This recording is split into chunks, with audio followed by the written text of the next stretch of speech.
Adilson, ó, o comentário que surgiu aqui, eu não vou colocar ainda, mas é justamente sobre essa tensão entre a vida e a lei. Eu queria que você falasse um pouquinho mais.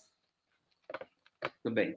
A vida, portanto, é, como dizia no começo, abertura, é força. Por isso que a filosofia do Nietzsche, ela se caracteriza basicamente como um campo anímico, um campo de forças. E a força, ela vai se dar mediante o quê? Mediante a manifestação do instinto e o obstáculo que se interpõe a ele. Então, ali há o embate, assim como colocava antes as disposições artísticas fundamentais do ser humano, que a saber, Apolo e Dioniso. Então, a vida é força. A vida é justamente se manifesta na medida em que nós promovemos as forças, né? Se promover a força, promover a tensão. Então, se tanto Hegel como Nietzsche buscam, dentro da dimensão lá dos gregos antigos, essa base para a estruturação do pensamento, nós vemos que aqui, tanto num autor como no outro, a dimensão da força ela é fundamental, fundamental para que a vida possa ser afirmada. Agora, na vida há embates, entraves. Tanto um autor como o outro, Hegel como Nietzsche, percebem esses entraves. O Hegel diz naquele texto da Juventude, a dimensão da lei estranha, o estranhamento da lei. Como o estranhamento da lei pode ser um embate, melhor dizendo, não um embate, mas o embate ajudaria a promover a força, mas um obstáculo que impede a manifestação da força. Ele impede porque doutrina, porque se fecha em princípios, e princípios esses estranhos à vida do ser humano. Estão fora, portanto. E o Nietzsche também lê essa lei, como o Hegel lê a lei positiva, a lei positivada, quando ela se torna positiva, que se torna estranha. O Nietzsche vai ler essa dimensão da lei justamente na moral, no ordenamento moral, com todos os seus pressupostos, os seus princípios, que acabam, diríamos assim, obscurecendo a vida naquilo que ela tem de mais genuíno. E, inclusive, no próprio cristianismo. Não é que o problema seja o cristianismo em si. E isso Nietzsche deixa bem claro, se nós formos olhar nos textos dele, de maneira especial lá no Anticristo e nos fragmentos póstumos relativos a esse período, ele vai dizer justamente que o cristianismo, ele como força, como experiência de vida, ele é algo importante. E, é claro, como agora viver o cristianismo como experiência e não se deixar enredar em regramentos, em leis que facilmente acontecem. E o cristianismo genuíno, ele nasceu como um carisma, fora do ordenamento jurídico, que foi se dando posteriormente a partir do quê? A partir da instituição.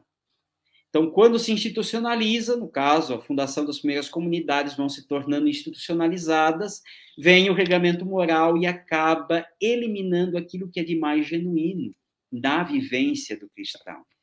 No caso, a experiência de vida. Então, esse conceito de experiência, vejo assim como fundamental nessa leitura, poderíamos dizer assim, de valorização do cristianismo para Nietzsche, assim como também para Hegel nesses textos da juventude. Ok. Adilson, vamos retomar um pouquinho essa questão da aproximação da crítica à lei moral estranha. Fala um pouquinho sobre esse elo entre o Hegel e o Nietzsche. Bem, a lei moral estranha. Então, como dizia, a lei Entfremdung é justamente como Hegel concebe, né, a partir do ordenamento do judaísmo, né? Então, o positivismo da fé judaica, como o Hegel lê, as leis que se tornaram estranhas. A lei do sábado, podemos citar várias leis, vários regulamentos, e o Hegel vai colocar Jesus como aquele que vai questionar. Ora, será que no sábado, como nas passagens evangélicas nós conhecemos, você não pode salvar um animal porque cai dentro de um buraco. Então, você deixa de salvar uma vida. A lei está servindo à vida, então aqui ela acaba entrando numa contradição. Então, a lei ela deve afirmar a vida. A lei, quando deixa de afirmar a vida, ela se torna estranha. Até diria assim, inimiga da vida. Caso concreto é esse próprio exemplo evangélico de Jesus que questiona aqueles que dizem, no sábado não se pode fazer nada, se quer então poder salvar um animal que está doente, está morrendo, está num buraco. Então, porque no sábado não se pode exercer nenhum tipo de trabalho. Bom, então, a lei, nesse sentido, ela se torna estranha à própria vida do ser humano. E mais do que estranha, como dizia, inimiga ao ser humano, à vida. Né?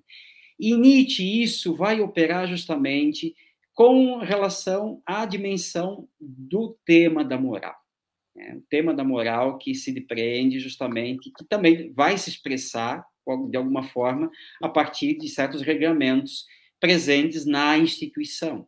A instituição que vai querer padronizar. E aí o Nietzsche vai ter uma expressão que ele chama de moral gregária, moral do rebanho. E aí existem inúmeras formas que isso vai se apresentando. A própria noção de verdade, Nietzsche tem um texto muito sugestivo da juventude, que é sobre verdade e mentira, no sentido extramoral, em que ele vai apresentar justamente o quanto a verdade acaba sendo, no fundo, uma grande falsificação da realidade, porque você padroniza elementos. Quanto a realidade é plural, ela não pode ser padronizada. Então, a vida, nesse sentido, mediante esse entrave que é a lei, promove aquilo que se chama de moral gregária. Esse que é aquilo que se expressa, basicamente, em Nietzsche, no que diz respeito à lei, né? A moral do rebanho, a moral gregária, que padroniza, que massifica. Né? Então, muitos dizem, Nietzsche ele é contra a sociedade. Não, não é bem assim, não é contra a sociedade. Né? É impossível nós vivermos sem sociedade. Né? Nós não podemos viver solitários, não. Agora, o problema está quando a sociedade faz com que o indivíduo perca a sua marca identitária. Esse que é o problema, quando ela massifica. Esse que é o grande problema. Então, não é a sociedade em si que é o problema para Nietzsche, não, e sim a massificação que se depende de um tipo de leitura da sociedade. Ok.